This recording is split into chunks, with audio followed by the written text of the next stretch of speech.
No superstar player has gotten more disrespect than 26-year-old Jayson Tatum, the best player on the defending champions, the face of the most decorated NBA franchise, on verge of becoming a multiple-time champ on the most likely next dynasty unfolding in front of our eyes whether we like it or not. The man doesn't say much, not cocky, outside of Boston fans, just not most people's favorite player. Doesn't have the aura of a LeBron, Steph, or even Kevin Durant. Being the most accomplished American-born star, still in their 20s, not even a consideration for next face of the league, a perplexing question that keeps NBA execs awake at night. From all the bashing years ago, after an underwhelming 2022 finals, many forcing their agendas, trying to divide him and Jaylen Brown. Says they gotta break it up.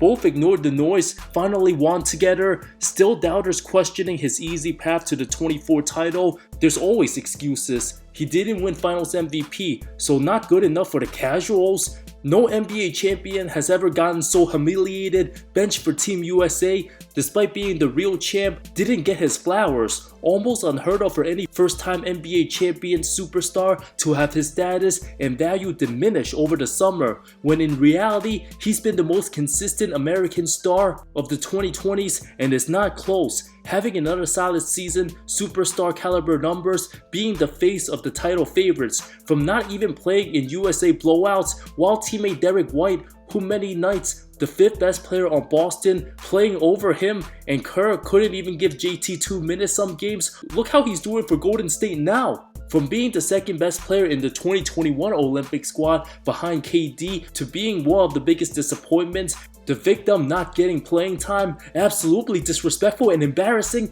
to punish a player of that magnitude. And guess what? All the guys who Tatum sat behind, Anthony Edwards, Devin Booker, Kevin Durant, LeBron James, Joel Embiid, Bam Adebayo, Anthony Davis, Steph Curry, Jayson Tatum's been better than all of them this season, and that's an undisputable fact for somebody who shows up every single night, unlike the low management divas of Kawhi Leonard and Zion Williamson. GT himself hasn't missed more than 8 games in any single one of his 8 seasons. Reliable, durable, and consistent as a professional hooper. Drafted 6 years after Kawhi, by 2026, Tatum on his way to already having more career points than Mr. Leonard himself. Drafted way back in 2011. Tatum, having little to no weaknesses in his game, improved tremendously on defense, clearly the best player for his draft class and most accomplished. His resume, realistically speaking, more accomplished than a few top 75 players. When his Celtics were taking care of business all postseason, all of a sudden, Minnesota has a crazy run. Many were quick to label Anthony Edwards the next face of the league, even drew comparisons to Michael Jordan before Luka and Kyrie sat him at his place, made everybody realize he's not quite all that just yet. It's not his fault he was drafted by the Boston Celtics, a team on the rise after scamming the Nets, led his inferior squad to the conference finals as a 19-year-old rookie.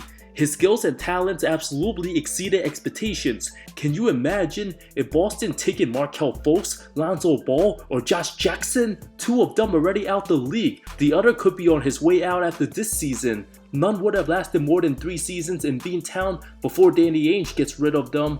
Being a prototypical small forward and a 4 on given nights, Tatum's style of play not jaw-dropping, there's at least 30 player highlights. Most casual fans enjoy watching more than JT and his pull-up jumpers. Easy drives to the rim doesn't add any flair to it. Every other superstar has their signature spectacular recipe. LeBron the transition dunks, chase down blocks, Curry the insane threes, KD's fundamental mastery on his jumpers, Jokic masterful dimes. Even some consider SGA boring. Many find the beauty of his mid-range pull-ups, getting to his sweet spots anytime he wants. As for Tatum, what's his go-to recipe? The step-back contested jumpers? Not as pretty.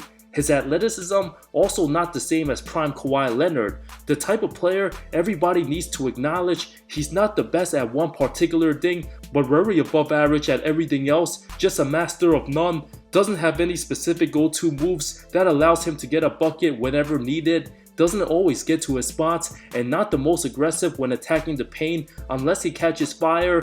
Can single-handedly win his Celtics big games. Doesn't have any signature plays yet. He did drop 51 in Game 7, a record for most in a 7th game. An underrated rebounder, averaged double digits both the 2020 and 23 conference finals run. At the end of the day, it's about winning championships. An MVP or two would solidify his legacy as a top 10 small forward. Unfortunately, stuck in the shadow of other great players of this era, being the next small forward up after we all witnessed all-time great LeBron and KD, even Kawhi Leonard at his peak, unstoppable.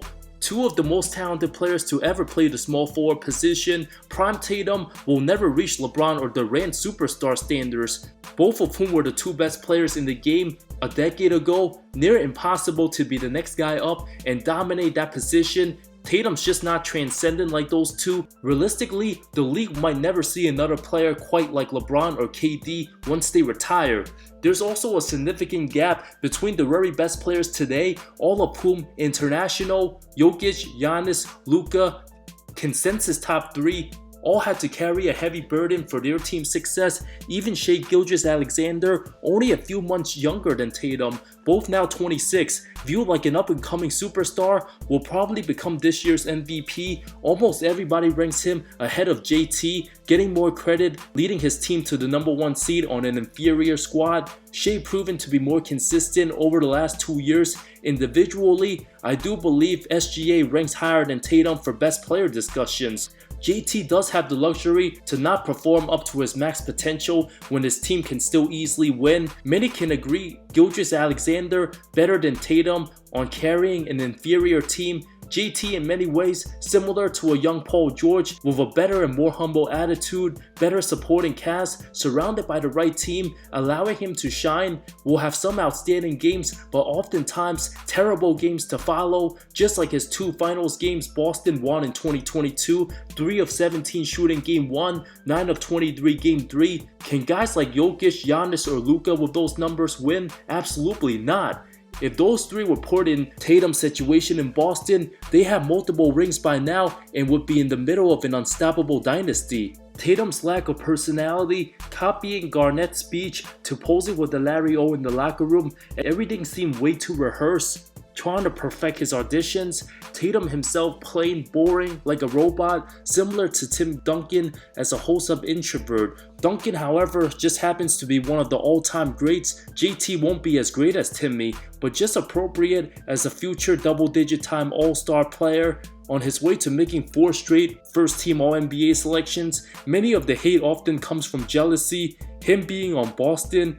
Just look at Tatum's win percentage, you can't hate on that. Being stuck between the 5th to 9th best player for years and the most likely American player to put an end to the international MVP streak established in 2019, notice how nobody in the American media covering the MVP race like past years no more. They're desperate to have a US-born player win MVP again, and Tatum the closest option, but still not close enough. Already having some big performances, JT had the killer instinct from the start. It wasn't him who choked against LeBron's Cavs 2018, dropping 24 in Game 7, yamming on his face. It was Mr. No-Show 0 of 10 from 3 Terry Rozier, Marcus Smart, and second-year Jaylen Brown, who melted. 2021 avoided a sweep, being super short-handed against Brooklyn's healthy Big 3. 2022 outplayed Giannis Game 6 with his backs against the ropes. 2023 woke up just in time, closed out Game 6 in Philly, destroyed MVP Embiid Game 7. Tatum the way more impressive career, Joel the better regular season player, but self-destructs every playoffs. Legacy-wise, Tatum's better, and there's no debate about that. Having the most playoff points of anybody below age 27, given how great Boston continues to be, reaching 5 conference finals in 7 years. JT himself, age 26, already having more playoff points than guys like Allen Iverson, Carmelo Anthony, and even a bunch of top 20 all-time players. Can very likely surpass Kobe, Kareem, and MJ, and finish second all-time playoff points only behind LeBron. Yes, you heard it here first. Come back in a decade if you think I'm wrong. JT also on his way to scoring over 30K, given his durability, looking good. Even averaged the most points in a single season by a Celtic, higher than Larry Bird's best season. We can't forget about the biggest absolute travesty take of the year. Hasn't even been 72 hours into 2025. Bleacher Report had the pathetic, shameful audacity to rank Angel Reese above Jayson Tatum for best athlete next 25 years. Absolute lunacy, joke of a disgrace. April Fools dropped 3 months too early. For somebody more recognized for non-basketball reasons, years down the road, only thing we'll remember from Angel Reese's first season being the WNBA's rookie runner-up. The combinations of missed layups, 10-minute lowlights. Besides the looks and attention drawn, her biggest accomplishment in the WNBA as a rookie, stealing one Rookie of the Year vote from a generational prodigy who should have been unanimous. Reese's team finished with the third worst record. The Chicago Sky actually bettered the season before she arrived. Popularity-wise, she draws more eyeballs, a more intriguing personality. A pretty good WNBA player in her own right, but borderline all-star level, just with a huge fan base. Jayson Tatum, absolutely much better NBA player than Reese. WNBA, not even close. Reese's skill set, more like an NBA version of prime Andre Drummond.